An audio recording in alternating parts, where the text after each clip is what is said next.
আজি শিল্পী দিৱস ৰাজ্যজুৰি স্মৰণ ৰূপান্তৰৰ শিল্পী জ্যোতিপ্ৰসাদ আগৰৱালাক নৃত্য গীতে মাতে উদ্ভাসিত বিভিন্ন প্ৰান্ত মোৰে জীবনৰে সখা কৃষ্ণ বজাও কি সুৰে বিনু কপালতে তোৰ কোনে আঁকি দিলে ইন্দ্ৰধনু বিভিন্ন ক্ষেত্ৰৰ ৫ গৰাকী বিশিষ্ট ব্যক্তিলৈ ৰাজ্য চৰকাৰৰ শিল্পী বঁটা আজি ৰূপান্তৰৰ শিল্পী ৰূপকোঁৱৰ জ্যোতিপ্ৰসাদ আগৰৱালাৰ পুণ্য মৃত্যু তিথি তেজপুৰৰ বিভিন্ন স্থানত গীতে মাতে নৃত্যৰে স্মৰণ কৰা হ'ল প্ৰাণৰ শিল্পীগৰাকীক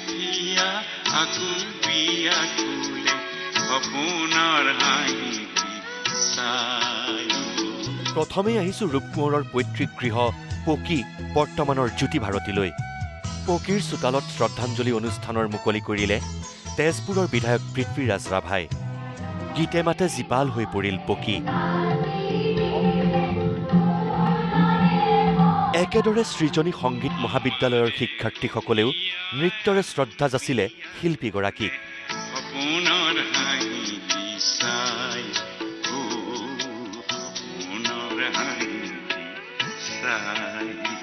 জ্যোতিপ্ৰসাদৰ কালজয়ী গীতত নৃত্য কৰি সকলোকে মুগ্ধ কৰিলে শিক্ষাৰ্থীসকলে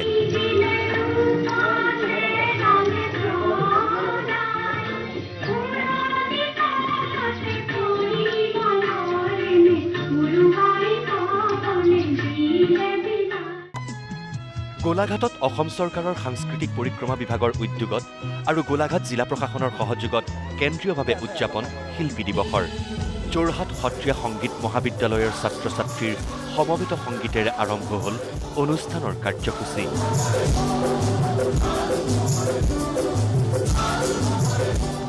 এই অনুষ্ঠানতে ৰাজ্য চৰকাৰৰ মন্ত্ৰী অজন্তা নেওগ আৰু অতুল বৰাই ২০২৫ বৰ্ষৰ শিল্পী বঁটা প্ৰদান কৰিলে ৰাজ্যৰ বিভিন্ন ক্ষেত্ৰৰ ৫ গৰাকী বিশিষ্ট ব্যক্তিক অসম চৰকাৰে ২০২৫ চনৰ শিল্পী বঁটা কাৰণে মোক মনোনীত কৰি আজি বঁটা প্ৰদান কৰাৰ কাৰণে মই সঁচাকৈ সন্মানিত অনুভৱ কৰিছোঁ আৰু অত্যন্ত সুখী হৈছোঁ সংস্কৃতি সঞ্চালকে যিটো পদক্ষেপ ল'লে এইটো খুব ভাল কথা হৈছে মই সকলোকে ধন্যবাদ জনাইছোঁ অতিকে আনন্দ লাগিছে প্ৰত্যেকজনে ভাল পোৱা কাম কৰিব পাৰোঁ সেইখিনিকে মোক আশীৰ্বাদ কৰক হোজাইৰ কাকিত সদৌ অসম ছাত্ৰ সন্থাই উদযাপন কৰিলে ৰূপান্তৰৰ শিল্পীৰ পুণ্য মৃত্যু তিথি পতাকা উত্তোলনৰ পিছতেই তবা তাল কাঁহৰ ধ্বনিৰে ৰজন জনাই উঠিল হোজাইৰ আকাশ বঁটা সকলোৱে শ্ৰদ্ধা নিবেদন কৰিলে ৰূপকোঁৱৰক সমবেত সংগীতৰ মূৰ্ছনাত জীপাল হৈ পৰিল সমগ্ৰ অঞ্চল